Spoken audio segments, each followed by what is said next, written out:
غزوہ احد کے موقع پر جب یہ خبر پھیل جاتی ہے کہ حضور علیہ السلام کا انتقال ہو گیا، حضور شہید کر دیے گئے، تو مدینہ المنورہ میں ایک کوہرام مچ گیا، حتیٰ کہ عورتیں بے چین ہو گئیں، مضطرب ہو گئیں۔ تو ایک انصاری خاتون میدان احد کی طرف بھاگی، اس کا بھائی بھی جنگ میں شریک تھا، اس کا شوہر بھی شریک تھا، اس کا بیٹا بھی شریک تھا جنگ میں، اور اس کا والد بھی شریک تھا۔ یہ چاروں رشتے ہوتے ہیں، تو یہ چاروں کے چاروں شریک تھے اس جنگ میں۔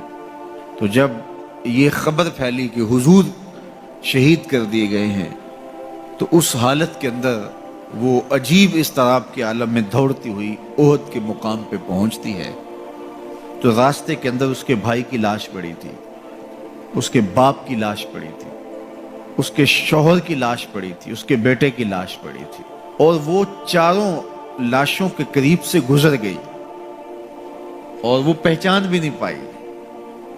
تو پوچھتی ہے یہ کس کی لاشیں ہیں؟ تو کہا کہ یہ تیرے بھائی کی لاش ہے، یہ تیرے باپ کی میت ہے، یہ تیرے شوہر کا لاشا پڑا ہے، یہ زخموں سے چور زندگی کی بازی ہار کے شہادت کا دولہا بن کے تیرا بیٹا لیٹا ہوا ہے۔ تو وہ کہنے لگی کہ مجھے یہ بتاؤ میرے حضور کیسے ہیں، مجھے یہ بتاؤ میرے حضور کیسے ہیں۔ تو لوگوں نے کہا کہ حضور خیریت سے ہیں۔ تو کہا مجھے چین نہیں آئے گا جب تک حضور علیہ السلام کو دیکھ نہیں لیتے۔ پھر اس خاتون کو جس کے 4 عزیز رشتے بچھڑ گئے تھے، اور بھائی نے، بیٹے نے، اور شوہر اور باپ نے شہادت کا جام نوش کیا تھا، پورا گھر کا گھر آج احد کے میدان میں بچھا ہوا ہے، تو کہا مجھے حضور تک لے جاؤ۔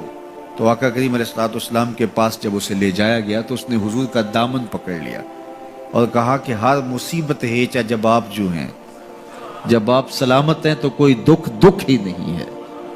تو ان کی یہ محبت اور ان کا یہ پیار دیکھنے کو نصیب ہوتا ہے، ورنہ ایسے مواقع پہ جب اتنے عزیز رشتے بچھڑ جائیں تو پھر اپنے جذبات پہ کون قابو رکھ پاتا ہے اور کون کسی کو یاد رکھتا ہے۔ لیکن ان کی محبت بڑھی ہوئی تھی ہر رشتے سے آگے، اور ہر عزیز، ہر رشتہ دار، کائنات کی ہر شے سے زیادہ وہ حضور علیہ السلام سے پیار کرتے تھے۔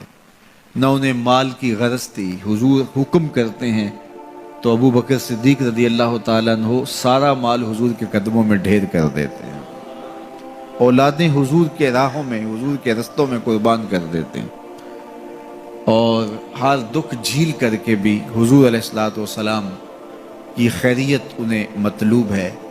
اس کے لیے جو بھی قربانی دینا پڑے وہ اس کے لیے اپنے آپ کو آمادہ پاتے ہیں۔ تو یہ میرے حضور علیہ السلام کا پیار تھا، یہ حضور کی محبت تھی جو جیتے جاگتے انسانوں کے سینوں کے اندر موجود تھی۔ جیتے جاگتے انسان تو کسی سے پیار کرتے ہی کرتے ہیں، لیکن کائنات نے یہ منظر نہیں دیکھا ہوگا کہ جانور بھی کسی سے پیار کریں۔ حضور علیہ السلام کے گھر میں ایک پرندہ تھا۔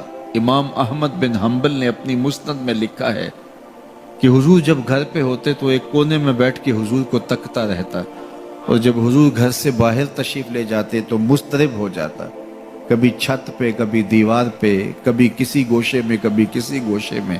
جب حضور دوبارہ گھر تشریف لاتے تو سکون سے ایک کونے میں بیٹھ کے حضور کو دیکھتا رہتا، اس کے دکھی دل کو قرار آ جاتا۔